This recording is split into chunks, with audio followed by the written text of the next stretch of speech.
There are two things that people on the internet are absolutely starving for. And that is content and contact. My newsletter doesn't even come up in a search engine if you type in advertising, copywriting, direct marketing, or nothing. Yet it's one of the top and secretly one of the most profitable newsletters on the entire internet. And when people go to my website, you know what? They don't read one of the letters. You know how many they read? They read all of the letters. I feel sorry for you if you use autoresponders.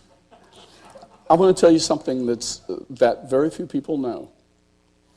If you have a website and you have 10,000 customers, and you come up with another product and another sales pitch, and you mail 10,000 other pitches to them, and you mail 5,000 by email and the other 5,000 by snail mail, the snail mail pitches will fetch 20 times as many orders. As the emails. 20 times as many orders.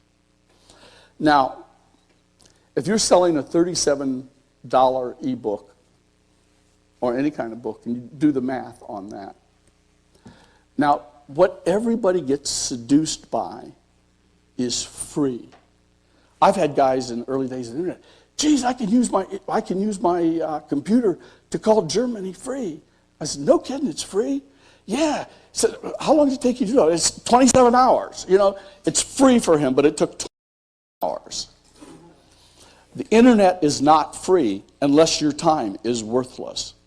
And if you want to really make a lot of money, you want to go online and offline. You want to use combinations of both of those.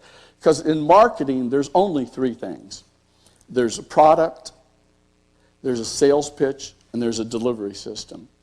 And all the internet is another delivery system.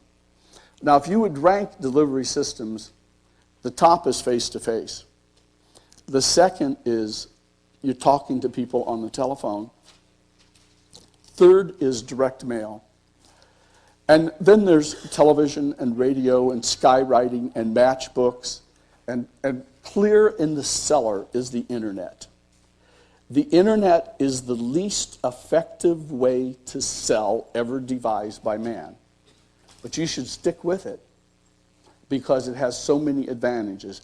And I want to explain to all of you the difference between effectiveness and efficiency. The internet is really, really efficient. Now, I was born in Parkersburg, West Virginia. And about 30 miles, Parkersburg is on the Ohio River, about 30 miles south of Marietta, Ohio. Now, I want you to imagine that you're trying to get to Parkersburg, West Virginia, and you're in a canoe. And you're paddling it very efficiently in the Mississippi River. Perfect J-stroke, minimum energy, maximum forward movement. Doesn't matter how efficient you are, you ain't never getting to Marietta, Ohio. Because Marietta, Ohio ain't near the Mississippi River. But if you get in the Ohio River at Parkersburg, West Virginia, and you're the suckiest canoe paddler in the world, but you're going north, and you're even paddling with your hands, eventually you're going to get there. So efficiency means nothing, if it isn't coupled with effectiveness. There's a couple things about the internet that surprise me that people miss. And I want to talk about a couple of those.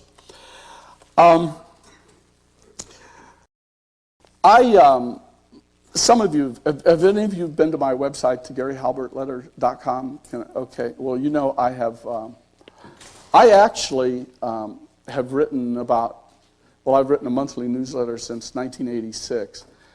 And I've got about a third of those newsletters on the net. And I just put them up there quite seriously, honestly, altruistically. I wasn't even thinking about making a profit. It's just that so many people had written me about my information helping them, I thought it'd be nice to put it up there. And the thing is read in 90 countries. I got about a third of the letters up. And I get letters every day from people begging me to buy stuff. Don't you have anything to sell? Seriously, they beg me to buy stuff, and I'm now finally starting to tag in some stuff on there. And what I learned about snail mail, there's a great thing, there's two dynamics at work here. Because of spam filters, it's very difficult, much more difficult than it used to be, to get an email message delivered. It's like you have 3 toxic mother-in-laws answering your phones for you, you know? And she says, oh, it's for Tim. She says, Pam Anderson's calling. She wants to have sex with him. He wouldn't want that call, you know, and she hangs it up, you know. Now, the first one is who delivers your message, you know, if you have a mass mailer, your autoresponder, somebody. Or because they'll be afraid that if they send out something that's spamish, that AOL or Yahoo or somebody won't take it. Then AOL or Yahoo may not take the message because they consider it spamish. And then the biggest filter of all is the recipient. And if the recipient isn't absolutely clear that that's a personal message, they're going to delete your message. And if any of you, and how many of you have seen the words that are considered spam? If you'd ever read those, you'd be amazed. Like, dear friend, that's spam. Click here, spam. You know, and you have to write the most innocuous messages. But at the same time that this is happening, you know, about 7 years ago, out of 100 pieces of mail, 7 of them were personal. 7 out of 100. Now that everybody uses email, when people get their snail mail, about 1 piece of snail mail out of every 350 is an actual personal communication or something that appears like a personal communication. And it becomes an event. You know, when I was a little boy, my grandmother, somebody answered my grandmother's phone, and you'd hear them say in a hushed voice, Grandma, it's long distance, you know, and everybody in the house would get real quiet, you know, it's like God was calling. And grandmother would come and take that call. And that was an event.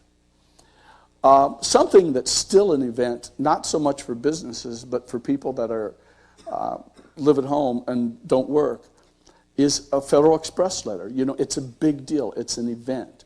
Well, it so happened now, believe it or not, that snail mail, direct mail, is much more effective than it's ever been in history because there are so few people that use it anymore because they go to the internet because it's cheaper.